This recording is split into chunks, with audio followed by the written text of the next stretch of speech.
Okay, so good afternoon everyone again. We are going to start the next part is in our chapter 9, that is the base on the Microsoft Word part 2, and here are the point: what is superscript, what is subscript. We have to know about the subscript and superscript effect. So let us read first the lines. The subscript options place the selected text slightly below the baseline and makes it appear smaller than the rest of the text. On the contrary, the superscript options place the selected text slightly above the baseline. अगर इस line को हम ध्यान से समझे तो it will tell us about कि कोई एक ऐसा टेक्स्ट है जो कि बेस लाइन के जस्ट नीचे हम कर सकते हैं, तो this is called as a superscript. For example, it लिखा हुआ है, इसके नीचे आपने टू ऐड कर दिया, ठीक है, तो it is called as a subscript. और जो टेक्स्ट होगा वो स्लाइटली स्मॉलर होगा, ठीक है, वो नॉर्मल जो टेक्स्ट होंगे ना उनसे वो थोड़ा सा छोटा होगा. In the second concept superscript, superscript में ठीक अपोजिट होता है सबस्क्रिप्ट के. सबस्क्रिप्ट में आपका जो कॉन्टेक्स्ट होता है वो आपने देखा होगा कि वो स्लाइटली बिलो होता है और उसका जो साइज होता है वो रेस्ट ऑफ द टेक्स्ट से छोटा होता है. तो ठीक इसी का अपोजिट सुपरस्क्रिप्ट होता है. सुपरस्क्रिप्ट में जो साइज होता है वो भी स्मॉलर होता है, लेकिन जो टेक्स्ट होता है वो slightly above the base line. वो बेस लाइन के कहाँ होता है बेटा? ऊपर होता है, ठीक है. फॉर एग्जाम्पल, अगर आप देखना चाहें या समझना चाहें इस कॉन्सेप्ट को तो आप इसको देख सकते हैं और इसके जरिए आप लिख सकते हैं. This is called as a subscript and this is called as a superscript. तो आई होप यहां तक के पॉइंट आपके क्लियर हुए होंगे. चलते हैं नेक्स्ट पॉइंट पर. नेक्स्ट पॉइंट में हमारा पार्ट है how we will use the bold, italic and underline the text. हम बोल्ड, इटैलिक, अंडरलाइन कैसे करते हैं? बड़ा सिंपल कॉन्सेप्ट है. I hope everyone knowing about it. सबको क्लियर है इस बारे में, फिर भी हम डिस्कस करते हैं. सबसे पहले हम क्या करते हैं कि बोल्ड, इटैलिक, अंडरलाइन जो होता है वो हमारे पर्टिकुलर जो डॉक्यूमेंट होता है उसको एक थोड़ा सा हाईलाइटिंग लुक देता है, ठीक है. सो इसके लिए दो तरीके हैं. सबसे पहला, आप सीधे कॉन्सेप्ट के जरिए जाइए और आपको यहाँ पे मेन्यू मिलेंगे और मेन्यू में आपको कुछ चीजें मिलेंगी जो कि आप आई होप देख रहे होंगे. थोड़ा सा जूम मैं कर लेता हूँ. Yes, look at there. This is called bold, italic and underline. इसका यूज करके हम चाहें तो अपने डॉक्यूमेंट को यूज कर सकते हैं. तो आप सिंपली क्या करेंगे, डॉक्यूमेंट को सेलेक्ट करेंगे. Here you can see that. और सेलेक्ट करने के बाद से बेटा आप इन तीनों में से किसी का भी इस्तेमाल कर सकते हैं. दूसरा जो तरीका होता है वो शॉर्टकट के जरिए होता है और शॉर्टकट की को हम समझेंगे. शॉर्टकट की में सिंपली आपको Ctrl+B का इस्तेमाल करना है, बट ध्यान रखना है कि you have to select the text, then you will press this key. Second concept, अगर आपको इटैलिक करना है तो आपको Ctrl+I का इस्तेमाल करना है. Same concept is also here. You have to select the text, then you can apply these things. And the next thing is about the Ctrl+U. Ctrl+U में भी आपको सेम कॉन्सेप्ट होगा. जितना टेक्स्ट आपने सेलेक्ट करना होगा उतना ही टेक्स्ट के नीचे वो अंडरलाइन का कॉन्सेप्ट यूज करेगा. इसके बाद से हम नेक्स्ट चलते हैं. नेक्स्ट हमारा जो एक पॉइंट है फॉर्मेट पेंटर. फॉर्मेट पेंटर बहुत ज्यादा तो नहीं हम कह सकते हैं, लेकिन एक इजी वे में हम इसको, इंपॉर्टेंट नहीं लेकिन हाँ that is needful for preparing the documents, उस केस में इसकी जरूरत पड़ती है. तो इसको समझते हैं. Format painter tool use to copying the formatting effect to the piece of the text to another selection. Formatting painter का काम क्या होता है? फॉर एग्जाम्पल, आपने कोई डॉक्यूमेंट है वो आपने कॉपी करना है सेम कलर में, सेम स्टाइल में या सेम उसके अपीयरेंस में. तो उस केस में होता क्या है कि डॉक्यूमेंट आपका कॉपी तो होता है बट सेम स्टाइल में नहीं कॉपी होता है. अगर आप Ctrl+C+V नॉर्मल जो कह सकते हैं कि जो रेगुलर वर्क है उसके तहत अगर करते हैं तो if you are clicking the format painter, format painter एक बटन होता है. मैं आपको एक बार दिखाने का कोशिश करता हूँ. Format painter, this one is, I hope everyone see that. ठीक है, दिख रहा है ना सबको? तो फॉर्मेट पेंटर ये बटन होता है बेटा, इसका हम इस्तेमाल करते हैं और इसके जरिए हम चाहें तो अपने फॉर्मेट को हम अपने जो भी डॉक्यूमेंट है उसको कॉपी कर सकते हैं इजी वे में विदाउट एनी प्रॉब्लम. हाँ, with the style and with the formation. जैसा भी उसका स्टाइल है, फॉर्मेशन है, उसके जरिए आप चेंज कर सकते हैं. नेक्स्ट अब हमारी दूसरी हेडिंग आती है। पहली हेडिंग इससे पहले हम लोगों ने क्या देखा था बेटा? हमने देखा था पहली हेडिंग इससे पहले कैरेक्टर फॉर्मेटिंग, ठीक है। अब हम दूसरी हेडिंग की बात करेंगे पैराग्राफ फॉर्मेटिंग, ठीक है। अब आते हैं पैराग्राफ फॉर्मेटिंग में। Paragraph formatting is the most important factor to overall appearance of a document. ये एक सबसे इंपॉर्टेंट कैरेक्टर होता है, सबसे इंपॉर्टेंट ये टूल होता है जिसका यूज हम करते हैं अपने डॉक्यूमेंट के अपीयरेंस को चेंज करने में। It is change the text alignment to the tab stops, paragraph identity indentation to the line spacing and the paragraph spacing, applying border shading effects. Paragraph formatting contribute the most to the final appearance of the document. जो चीज मैंने अभी आपको बताई, इसमें ये जितने tools आप देखे हैं, जिसके भी नाम आपके सामने दिख रहे हैं, these are commonly used for to changing to enhancing the appearance of the document. इन सारी टूल्स का इस्तेमाल करके आप अपने डॉक्यूमेंट के इन्हांसिंग पावर को स्ट्रॉन्ग कर सकते हैं। साथ ही साथ ये एक शॉर्टकट की है, मैं चाहूँगा इसको आप देख लीजिए अच्छे से और इसको नोट भी कर लीजिएगा। आई होप इन तीनों का आपको क्लियर होगा। बट सबस्क्रिप्ट का शॉर्टकट की कंट्रोल के साथ इज इक्वल टू का बटन आपको प्रेस करना होगा और सुपर स्क्रिप्ट में कंट्रोल प्लस शिफ्ट के साथ आपको प्लस का बटन यूज करना होगा। ध्यान रखिएगा जब भी शॉर्टकट का यूज करें तो एक बार यूज करने के बाद से दोबारा इसको यूज करें ताकि वो जो इफेक्ट है वो हट सके। नहीं तो होगा क्या कि बाकी के बचे हुए डॉक्यूमेंट आपके सबस्क्रिप्ट या सुपरस्क्रिप्ट फॉर्मेट में लिखते हुए चले जाएंगे। तो इसको आप नोट कर लीजिएगा। दोबारा हम आते हैं अपने नेक्स्ट लास्ट अगेन पॉइंट पर। Next point is about the margin. ये पैराग्राफ फॉर्मेटिंग का डेफिनेशन है, ठीक है। ये पैराग्राफ फॉर्मेटिंग का आप इसको ए लिख सकते हैं, ठीक है। आप अपनी जानकारी के लिए इसको अंडर द ए लिख सकते हैं, under the paragraph formatting heading. Margin का एक सिंपल मतलब होता है बेटा, जैसा कि पिक्चर आप देख रहे हैं, मार्जिन का मतलब होता है सिंपली आप अपने पेज को लेफ्ट राइट टॉप बॉटम के थ्रू जस्टिफाई करने के लिए हम अलग अलग फॉर्मेट्स का यूज कर सकते हैं जिससे हमारा डॉक्यूमेंट अलग अलग मार्जिन पे सेट हो सकता है। इसके लिए हम यूज करते हैं एज अ मार्जिन। मार्जिन की डेफिनेशन क्या कहता है? The distance between the written text and the edge of the paper is called margin. बस इतना ही आप लिखेंगे इसमें कि जो डिस्टेंस होता है रिटन टेक्स्ट के और जो एजेस होते हैं, कॉर्नर्स होते हैं या टॉप बॉटम लेफ्ट राइट जो होते हैं, उनके बीच के जो गैप्स होते हैं उन्हीं को हम क्या कहते हैं? मार्जिन कहते हैं। मार्जिन सेट करने के कई सारे तरीके हैं। आप सिंपली टूल्स में जाकर के भी यूज कर सकते हैं या आप चाहें तो अपना स्केलर का भी इस्तेमाल कर सकते हैं। अब हम चलते हैं नेक्स्ट हेडिंग पर। नेक्स्ट हेडिंग है हमारा टेक्स्ट अलाइनमेंट। टेक्स्ट अलाइनमेंट की अगर बात करें तो टेक्स्ट अलाइनमेंट कैसे काम करता है उसको सबसे पहले हम जानते हैं कि जनरली जो टेक्स्ट अलाइनमेंट होता है वो दो तरीके से डिफाइन होता है। एक को हम कहते हैं हॉरिजेंटल, दूसरे को कहते हैं वर्टिकल। डेफिनेशन पहले क्लियर करते हैं। Text aligning refers to the positioning of the text between the margins of a page. You should set alignment before you start any typing. ध्यान रखिएगा कि जब भी आप कोई टाइपिंग स्टार्ट करें या कुछ भी लिखना शुरू करें तो उससे पहले आप पेजेस का टेक्स्ट अलाइनमेंट जरूर कर लें। सपोज आप चाहते हैं कि कोई कंपैरिजन आपको करना है तो उस केस में आप क्या करेंगे? दो लाइंस को अलग अलग डिफाइन करेंगे। तो this is also known as a text formatting. इसी को हम बेटा क्या कहते हैं?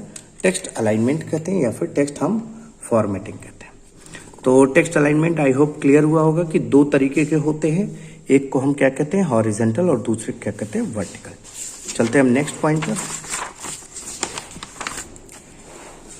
नेक्स्ट हमारा पॉइंट है अबाउट द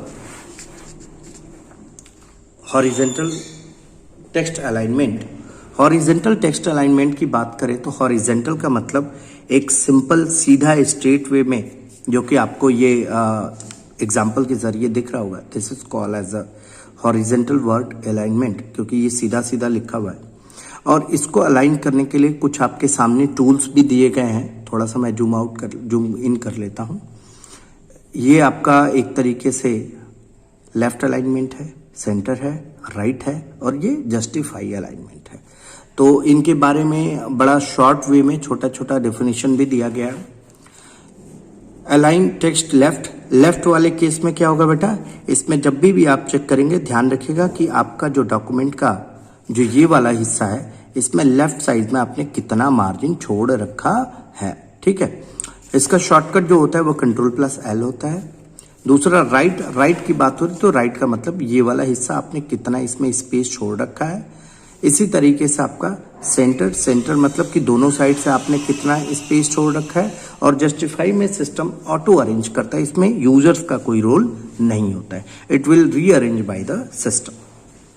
तो आई होप शॉर्टकट्स क्लियर हो गए और डेफिनेशन भी आपके क्लियर हो गए। सो अगर लिखना हो तो you have right these things line by line, क्योंकि इसमें कुछ ऐसा नहीं है कि जो हम लोग चेंजेस कर सके या शॉर्ट कर सके, it is already sorted definition. चलते हैं अब नेक्स्ट पॉइंट पर। Next point is about the vertical text alignment. Vertical text alignment में क्या होता है? वर्टिकली में जो हमारा टेक्स्ट होता है वो सिंपली इस तरीके से लिखा होता है, जैसे मैं आपको लिख के दिखा रहा हूँ, RAMPUS, ठीक है। ये कहलाता है बेटा वर्टिकल। वर्टिकल में जनरली हम टेक्स्ट अलाइनमेंट भी कर सकते हैं या पेज सेटअप भी वर्टिकली कर सकते हैं। पेज सेटअप की बात करें तो पेज सेटअप में हम वर्टिकल फॉर्मेट का इस्तेमाल करते हुए हम अपने टेक्स्ट को as a vertical alignment set कर सकते हैं। वर्टिकल अलाइनमेंट में आपको सिर्फ एक ही चीज ध्यान देनी है कि आप वर्टिकली सेट करने के लिए क्या क्या टूल इस्तेमाल करेंगे, कौन से स्टेप्स होंगे। तो स्टेप्स आर देयर। सबसे पहला आप काम क्या करेंगे, पेज लेआउट पर क्लिक करेंगे, उसके बाद पेज सेटअप पे जाएंगे और फिर आप पेज सेटअप डायलॉग बॉक्स आपके सामने ओपन होगा। उस पेज सेटअप डायलॉग बॉक्स में आपको लेआउट टैब मिलेगा। लेआउट टैब में आप वर्टिकल अलाइनमेंट बॉक्स पर जाएंगे। वर्टिकल अलाइनमेंट में क्लिक करने के बाद से आपसे पूछा जाएगा कि क्या आप किसी पर्टिकुलर लाइन को करना चाहते हैं या फिर पूरे डॉक्यूमेंट को करना चाहते हैं। तो उसके अकॉर्डिंग आप टच करेंगे और उसके बाद से लास्ट में आप ओके का बटन प्रेस कर देंगे। तो इस तरीके से ये स्टेप्स हो जाएंगे, step 1, step 2, step 3 and step 4। तो 4 स्टेप्स हैं, इनको आप नोट कर लीजिएगा, ठीक है। अब हम लोग चलते हैं नेक्स्ट हेडिंग पर। नेक्स्ट जो हमारी हेडिंग है वो है, कुछ चीजें चेंजेस हुए हैं आपको पता है, तो उसके अकॉर्डिंग ही हम चलेंगे। नेक्स्ट हमारा पॉइंट होगा बेटा spelling and grammar check. Spelling and grammar check की बात करें तो spelling and grammar check is commonly use for to make your document as a error proof. Okay, so हम लोग डिस्कस कर रहे थे स्पेलिंग एंड ग्रामर चेक के बारे में। स्पेलिंग एंड ग्रामर चेक का मेन कॉन्सेप्ट क्या होता है, it will make your document as a error proof. Mainly इसका यूज़ किया जाता है कि जिसके ज़रिए हम अपने प्रोग्राम को, हम अपने डॉक्यूमेंट को, एरर को फाइंड आउट करें, उसको स्पॉट करें और एरर फ्री डॉक्यूमेंट क्रिएट कर सकें। This is done through the spelling and grammar check. इसका 2 तरीका है। एक क्या तरीका है कि you have select the document and click F7 button. सबसे पहला काम आप क्या करेंगे, डॉक्यूमेंट्स को सेलेक्ट करेंगे और सेलेक्ट करने के साथ साथ आप F7 बटन प्रेस करेंगे। एक तो ये तरीका हो जिससे जो जो एरर्स होंगे वो हाईलाइट हो जाएंगे, you will change according to your computer dictionary. Okay, दूसरा जो तरीका है कि you have select the particular word, जैसे कि ओपिनियन से स्पेलिंग गलत लिखी गई है और जानबूझ करके इसको रेड वेवी लाइन से अंडरलाइन किया गया है। अब इसके ज़रिए आपके सामने जैसे ही आप इस पर राइट क्लिक करते हैं माउस का, तो आपके सामने एक ड्रॉप डाउन लिस्ट खुल करके आ जाएगी और इस ड्रॉप डाउन लिस्ट में आपको 2-3 स्पेलिंग दी होगी कि what you have want to change, आप चेंज कर सकते हैं। अदरवाइज दूसरा तरीका क्या है कि आप इसको इग्नोर कर सकते हैं कि इग्नोर ऑल या फिर ऐड टू डिक्शनरी। अगर आपको लग रहा है कि ये स्पेलिंग सही है तो आप यहाँ से ऐड टू डिक्शनरी भी कर सकते हैं। तो 2 तरीके मैंने बताया, एक शॉर्टकट की F7 और दूसरा आप डायरेक्टली मेन्यू का इस्तेमाल करके कर सकते हैं। इसी को यहाँ पर डिफाइन किया गया 2 मेथड से, करेक्शन मेथड 1, करेक्शन मेथड 2। तो हम आई होप क्लियर हो गया आपको।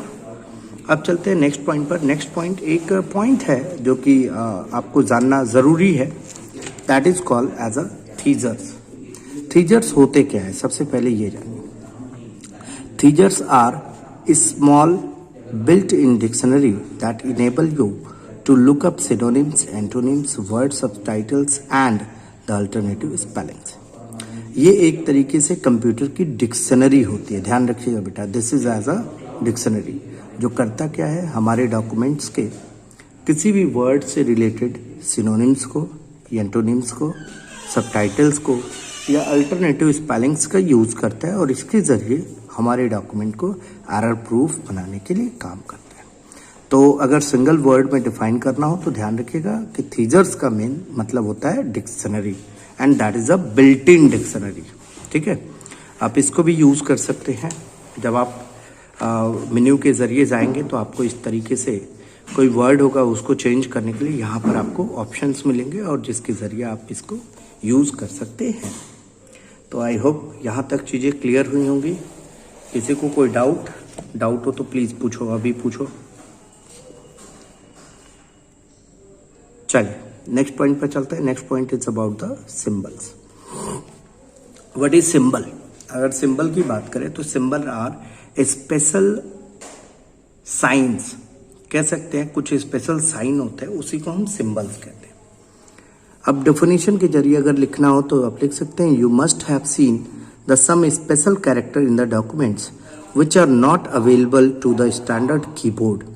कीबोर्ड के ऊपर ये सिंबल्स आपको नहीं मिलेंगे, इस चीज़ को ध्यान रखिएगा।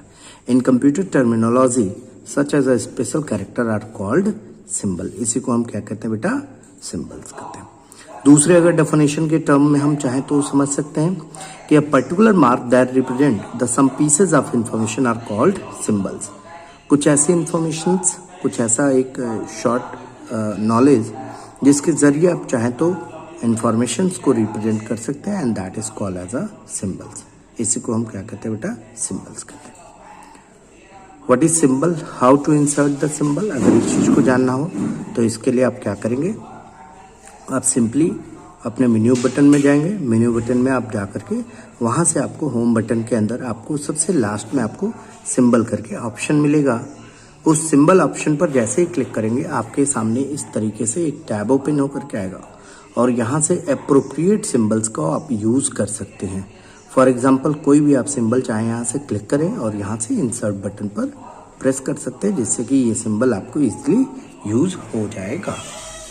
तो आई होप क्लियर हुआ होगा। ठीक है, इस बटन को बेटा याद रखिएगा, इसी बटन को आपको सिंबल के फॉर्मेट में यूज़ करना है। चलते हैं नेक्स्ट पॉइंट पर। नेक्स्ट और जो हमारा थर्ड पॉइंट था, अभी तक तो हम लोग पेज फॉर्मेटिंग की बात कर रहे थे, सॉरी कैरेक्टर फॉर्मेटिंग की बात कर रहे थे। अब हमारा जो नेक्स्ट पॉइंट है वो है हमारा पेज फॉर्मेटिंग। जैसा कि हम लोगों ने चैप्टर स्टार्ट किया तो उस समय हमने देखा था, हमने कैरेक्टर फॉर्मेटिंग क्लियर कर लिया, पैराग्राफ क्लियर कर लिया, पेज फॉर्मेटिंग पे अब हम चलते हैं। पेज फॉर्मेटिंग से हमारा मतलब है सिंपली पेज को फॉर्मेट। अब पेज को हम कैसे फॉर्मेट करेंगे, इसका क्या कॉन्सेप्ट है, उसको हम डेफिनेशन के जरिए समझने की कोशिश करते हैं। इन MS Word provide the facility of page formatting by which we can include the setting of the page layout, page size, page orientation, page margin, etc. Page formatting का सिंपल कॉन्सेप्ट याद रखिएगा कि जिसके जरिए पेजेस का setting, pages का layout, pages की size, pages का ओरिएंटेशन या फिर पेजेस का मार्जिन आप सेट कर सके, that is called as a page formatting. अब इसमें जो पहली हेडिंग होगी वो होगी बेटा पेज साइज। इसमें कुछ इंपॉर्टेंट पॉइंट्स हैं जिसको आप लोग देखते हुए चलिएगा। पेज साइज के बारे में आई होप आपको क्लियर होगा। जनरली हमारे सामने कुछ इस तरीके से टूल दिखता है जिसको हम लोग क्या कहते हैं? पेज साइज कहते हैं। जैसे A4 कॉमन पेज साइज है, B5 है, ठीक है। इस तरीके से और भी पेज साइजेस है, इन्वेलप वगैरह के लिए भी हम प्रिंट आउट कर सकते हैं। तो this is called as a page layout. Page size में एक बस कॉन्सेप्ट याद रखिएगा कि जो डिफ़ॉल्ट पेज साइज होता है उसका नाम होता है लेटर, और उसकी जो साइज होती है बेटा वो होती है 8.5 into 11। 8.5 into 11, that is important, ये चीज़ प्लीज़ ध्यान रखिएगा। इसके बाद से नेक्स्ट हमारा जो पॉइंट होगा वो होगा बेटा पेज ओरिएंटेशन। पेज ओरिएंटेशन की अगर हम बात करें तो पेज ओरिएंटेशन एक्चुअल में हमारे पेज के व्यू को रिप्रेजेंट करता है कि किस तरीके से हमारा पेज व्यू होगा, ये पोर्ट्रेट होगा कि लैंडस्केप मोड में होगा, इस चीज़ को ध्यान रखना है। जनरली जो हमारा पेज व्यू होता है वो हमेशा बेटा पोर्ट्रेट होता है, ठीक है। पोर्ट्रेट में ध्यान रखिएगा कि ये भी क्वेश्चन के रूप में आपसे मिल सकता है कि the default page orientation is portrait. ठीक है, इस चीज़ को ध्यान रखिएगा कि जो डिफ़ॉल्ट पेज ओरिएंटेशन होता है वो बेटा पोर्ट्रेट होता है। और मैंने आपको पेज साइज़ के बारे में बता ही दिया कि 8.5x11 और लेटर जो होता है वो डिफ़ॉल्ट होता है। अब इसके बाद से नेक्स्ट हम लोग पॉइंट पर चलते हैं। नेक्स्ट पॉइंट इज़ अबाउट, ये एक हमारा पहला पॉइंट ए था, ये बी हो गया। अब हम लोग किस पे चलते हैं, नेक्स्ट पर। Next is about the C and C is about the margin. ठीक है, मार्जिन्स क्या होते हैं पहले इसको हम डेफिनेशन के जरिए समझते हैं, फिर हम इसको फिर हम इसको लिखेंगे। You have studied about the margins. Page margins are the blank space around the edges of the pages. You can change or set in two types. मैंने आपको आई होप बताया था पीछे अभी मार्जिन के बारे में, जो टेक्स्ट मार्जिन का था, उसी के जरिए बेटा पेज मार्जिन को भी समझते हैं। पेज मार्जिन में क्या होता है, टेक्स्ट में क्या होता है, टेक्स्ट के लिए काम करते हैं, लेकिन इसमें क्या होगा, पेज का टॉप, लेफ्ट, बॉटम, राइट। ठीक है, इन सब पे एजेस को चेंज करने के लिए, इन सब एरियाज को डिफाइन करने के लिए हम लोग मार्जिन का इस्तेमाल करते हैं। जनरली दो तरीके से हम मार्जिन सेट कर सकते हैं। एक तो हम रूलर बार, जो स्केल ऊपर दिया होता है ना, ये सामने जो दिख रहा है, ठीक है, इस स्केल बार का यूज कर सकते हैं, या दूसरा हम पेज सेटअप के जरिए जाकर के भी चेंज कर सकते हैं। तो मार्जिन आई होप क्लियर हो गया होगा। ठीक है, मार्जिन में ज़्यादा जाने की जरूरत नहीं है, बस जितना हमें समझना था उतने पॉइंट्स को हमें डिस्कस करना है। नेक्स्ट बेटा हम चलते हैं नेक्स्ट पॉइंट पर। Next point is about the header and putters. Header and putters होता क्या है, इसको हम समझते हैं।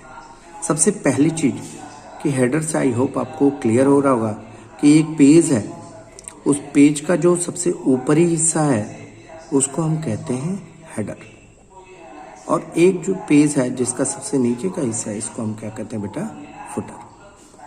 हेडर एंड फुटर की अगर बात करें तो हेडर एंड फुटर में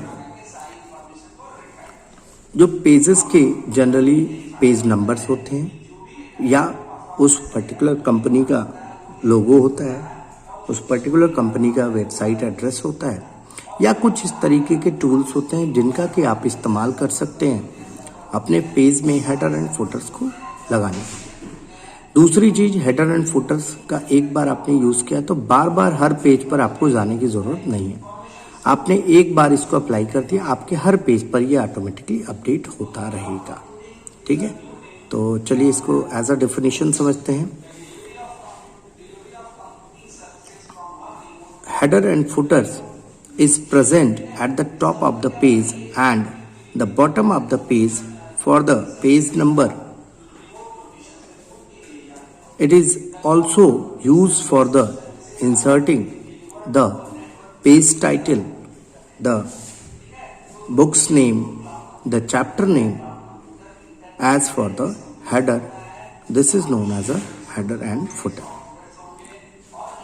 हेडर एंड फुटर ऑप्शंस हमें मिलेगा कहाँ से, हम इसको यूज़ कैसे करेंगे, इसके बारे में भी हम लोग वन बाय वन देखते हैं और समझते हैं। ठीक है, तो चलिए इसके लिए हम लोग सिस्टम पर चलते हैं और सिस्टम के ज़रिए हम बाकी की रेस्ट, अब जितना अभी तक हमने पढ़ा उसको हम लोग सिस्टम के ज़रिए चलिए समझने की कोशिश करते हैं। ठीक है, ओके, सो चलिए हम लोग अब इसको जैसा सिस्टम के ज़रिए जितना भी अभी तक टॉपिक हमने क्लियर किया, टॉपिक्स को हम लोग एक बार सिस्टम के ज़रिए देखने की कोशिश करते हैं, समझने की कोशिश करते हैं।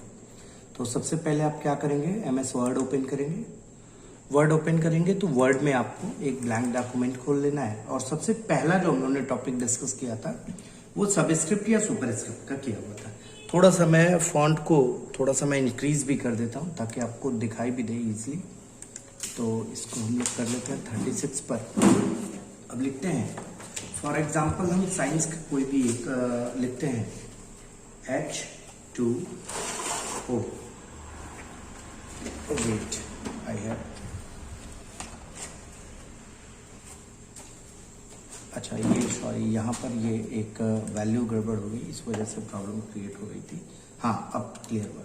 तो कैपिटल में हम लिखते हैं इसको H2O। अब इसको करना क्या है, आपको साइंटिफिक फॉर्म में इसको करेक्ट करना है। तो आप करेंगे क्या, बड़ा सिंपल तरीका जो मैंने आपको बताया था उसी कॉन्सेप्ट से आप जाएंगे।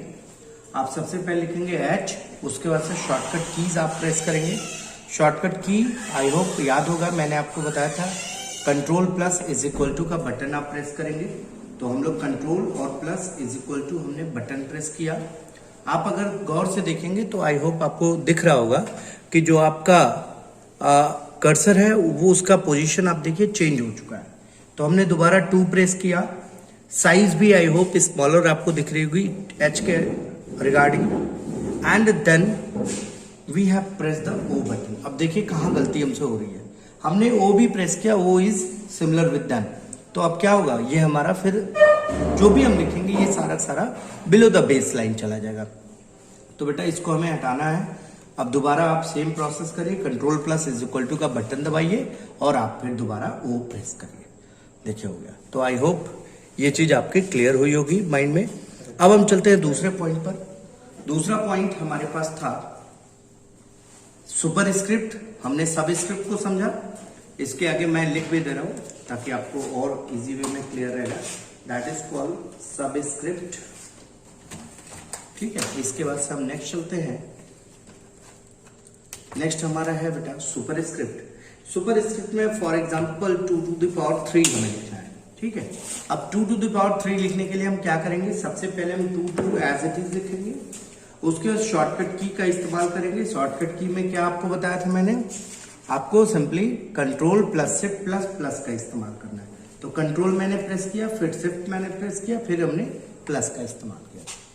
इसके बाद हमने जो भी वैल्यू लिखनी है वो सारा सारा अबव द बेस लाइन जाएगा। तो आई होप ये वाला पॉइंट आपको क्लियर हो गया। इसके अलावा मैं आपको देखो फिर वही मिस्टेक हो रही है ना, फिर हम दोबारा उसी कॉन्टेक्स्ट में लिख रहे हैं। तो इसको हमें चेंज करना है। चेंज करने के लिए फिर आगे हम चलेंगे और हम आगे सुपरस्क्रिप्ट, ठीक है, सुपरस्क्रिप्ट हमने लिख दिया। अब इस चीज को हम आगे समझेंगे कि कैसे हम कंटिन्यू इसको करेंगे by using the menu icon. अगर मेन्यू के जरिए आपको जाना है तो आई होप मैं आपको दिखाने की कोशिश करता हूं। एक बार थोड़ा सा कैमरे का एंगल मैं चेंज करता हूं। आई होप आपको देखो कितनी दिक्कतें होती हैं तुम लोगों के लिए। आपके सामने दो मेरा माउस पॉइंटर आप देखिएगा, आपको क्लियर होगा। एक ये बटन है जिसको हम एज अ सबस्क्रिप्ट कहते हैं और एक इसके साथ लगा हुआ बटन है जिसको हम सुपरस्क्रिप्ट कहते हैं। तो इसका भी इस्तेमाल करके आप चाहें तो सबस्क्रिप्ट और सुपरस्क्रिप्ट का यूज कर सकते हैं। ठीक है, क्लियर हो गया ये पॉइंट। अब हम लोग चलते हैं अगले पॉइंट की तरफ। ठीक है, तो नेक्स्ट पॉइंट के लिए सबसे पहले मुझे थोड़ा सा इसको जूम आउट कर लेने दो। हाँ, now this is zoom out. अब इसके बाद से नेक्स्ट हम चलते हैं। नेक्स्ट हमारा जो पॉइंट था वो बेटा बोल्ड इटैलिक अंडरलाइन के लिए था। बोल्ड इटैलिक अंडरलाइन में बड़ा सिंपल कॉन्सेप्ट है। पहला तरीका क्या है, स्क्रीन दिख रही है सबको। हम जिस भी कीवर्ड को, सपोज दैट कि हम SUB सिर्फ इतने को हम चाहते हैं बोल्ड करना, तो सबसे पहले मैंने आपको बताया था क्या, आप इसको सेलेक्ट करेंगे। सेलेक्ट करने के बाद से आप जो जो बटन प्रेस करेंगे उसके अकॉर्डिंग इसकी वैल्यू चेंज होती जाएगी। आप चाहे तो सब बोल्ड इटैलिक अंडरलाइन तीनों को एक साथ भी इस्तेमाल कर सकते हैं। For example you can see that तीनों की वैल्यू देखिए एक जैसी दिख रही है, इसका मतलब कि ये अपने फॉर्मेट में यूज हो चुका है। दूसरा तरीका हम आपको शॉर्टकट कीज के जरिए बताते हैं।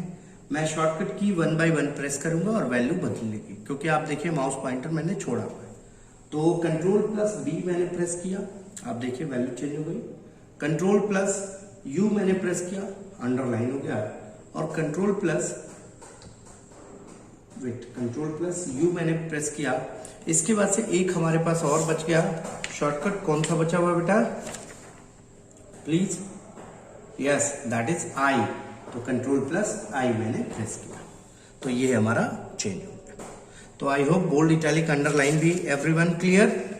इसके बाद से हम नेक्स्ट चलते हैं। फॉर्मेट पेंटर की हम लोग डिस्कशन कर रहे थे। फॉर्मेट पेंटर में फॉर एग्जांपल मान लो कि ये चीज हमने कॉपी किया, ठीक है, यहां से हमने इस चीज को कॉपी कर लिया और फिर नीचे हम इस चीज को पेस्ट कर रहे थे, कंट्रोल प्लस V पेस्ट। अब आप देखिए कि जैसा मैंने कॉपी किया था वैसा ही पेस्ट हुआ है। मैंने इसको थोड़ा सा इसका कलर मैं चेंज कर देता हूँ। ठीक है, मैंने कलर इसका चेंज कर दिया और अब मैं दोबारा कॉपी करता हूँ। ठीक है, कॉपी और फिर से मैं पेस्ट करने की कोशिश करता हूं, कंट्रोल प्लस V। ठीक है, अगर सपोज करो कि इसकी वैल्यू बदल जाए, ठीक है, इसका फॉर्मेट चेंज हो जाए, और उस केस में अगर आप फॉर्मेट कर रहे कॉपी कर रहे हो तो उस केस में आपको फॉर्मेट पेंटर इसी बटन का आपको यूज करना पड़ेगा। ये बटन ऑलरेडी क्लिक था, इस वजह सेम टू सेम चीजें हो रही थी, ठीक है। तो फॉर्मेट पेंटर बटन का आप यहां से इस्तेमाल कर सकते हैं। खैर आगे हम लोग इसको डिस्कस और करेंगे। तो चलते हैं नेक्स्ट पॉइंट पर। नेक्स्ट पॉइंट जो हमारा है वो है पैराग्राफ फॉर्मेटिंग की बात हम लोग कर रहे थे। पैराग्राफ फॉर्मेटिंग के लिए आपको सिंपली सबसे पहले आपको लेआउट पर जाना पड़ेगा, पेज लेआउट पर। पेज लेआउट के अंदर आपको ढेर सारे ऑप्शंस मिलेंगे, जैसे कि मार्जिन का बटन यहाँ मिला हुआ है। मैं मार्जिन पे क्लिक करके आपको दिखाता हूँ। इसमें आपको जो डिफॉल्ट मार्जिन है वो भी दिया होगा और साथ ही साथ कस्टमाइज मार्जिन का भी ऑप्शन मिलेगा। कस्टमाइज पे हम लोग क्लिक करते हैं और ये देखिए आपके सामने कस्टमाइज का बटन खुल करके आ गया है। इस पर आपसे पूछा जा रहा है किस तरीके से आप चाहते हैं फॉर्मेट करना, उसके अकॉर्डिंग आपको चीजें दिखने को मिलेंगी। तो वन बाय वन इसमें ढेर सारे टूल हैं, सबको अभी कर लिया जाए ये पॉसिबल है नहीं, बट मैं आपको हिंट देते हुए चल रहा हूं। आप इनके जरिए प्लीज आराम से बैठ करके इन चीजों को करने की कोशिश करिएगा, ठीक है। हाँ, कोई डाउट होगा तो उसके लिए मैं हूं, मुझसे आप उसके लिए पूछिएगा। तो चलते हैं नेक्स्ट पॉइंट पर। टेक्स्ट अलाइनमेंट की हम लोग बात कर रहे थे। टेक्स्ट अलाइनमेंट में हॉरिजेंटल वर्टिकल हमने समझ रखा है। आप इसको देखना चाहें तो यहां से भी इसको हम देख सकते हैं। पहले हमने सेलेक्ट करना है, उसके बाद से पैराग्राफ टैब में आ जाना है। पैराग्राफ टैब में ये आपको 4 तरीके के अलाइनमेंट, देखिए मैंने जैसे माउस प्लेस किया आपको चीजें आई होप दिख रही होंगी बेटा। तो आप इन अलाइनमेंट्स का इस्तेमाल कर सकते हैं, जैसे कि alignment left, alignment right, alignment centre, justify, ठीक है। तो इनमें से आप किसी भी टूल का, फॉर एग्जाम्पल सेंटर पे हम क्लिक करते हैं, हमारा डॉक्यूमेंट जो था वो सेंटर में हो गया। हम राइट में करते हैं, डॉक्यूमेंट हमारा और किनारे राइट में चला गया। लेफ्ट पे क्लिक करते हैं, हमारा डॉक्यूमेंट लेफ्ट में। और जस्टिफाई पे क्लिक करेंगे तो एज इट इज रहेगा, क्योंकि सिस्टम डिफॉल्ट जो होता है वो हमेशा लेफ्ट से होता है। हम लिखते कहां से हैं? लेफ्ट से तो लिखते हैं। ये चीजें मैंने आपको कई बार बताई। इसके बाद चलते हैं हम लोग नेक्स्ट स्टेप पर। नेक्स्ट हमने जो स्टेप देखा था वो था हमारा spelling and grammar check. Spelling and grammar check में 2 तरीका मैंने बताया। सबसे पहले तो चीज गलत होनी चाहिए, तो गलत नहीं है। चलिए इसको हम कुछ ऐसा लिखते हैं जो रॉन्ग वे में हो। जैसे मान लो FON हमने लिखा, जबकि होना क्या चाहिए था? फन होना चाहिए था। बट अभी ये शो नहीं कर रहा है, फिर भी हम इसको एक बार करने की कोशिश करते हैं। आई होप मैं कुछ और लिखता हूँ, ठीक है। AKASH, Akash is wait for a moment, F7। Okay, it's mean कि किसी ने इन वर्ड्स को कंप्यूटर की डिक्शनरी में सेव कर रखा है, इस वजह से ये एरर हमें शो नहीं हो रहा है, ठीक है। बाकी सिंपल है। आपको जो भी डॉक्यूमेंट आप लिखेंगे, अगर आपको रेड लाइन से इंडिकेशन आएगी तो आप सिंपली F7 प्रेस करिएगा। जैसे ही F7 प्रेस करेंगे तो जैसे यहाँ क्या दे रहा है कि किसी भी तरह का कोई भी spelling and grammar check complete, you are good to go, मतलब कि इसमें कोई एरर नहीं है, आप जा सकते हैं। तो वहां पर आपको एरर शो होगा और उस एरर के जरिए आप रेक्टिफाई कर सकते हैं। इसके बाद से नेक्स्ट हम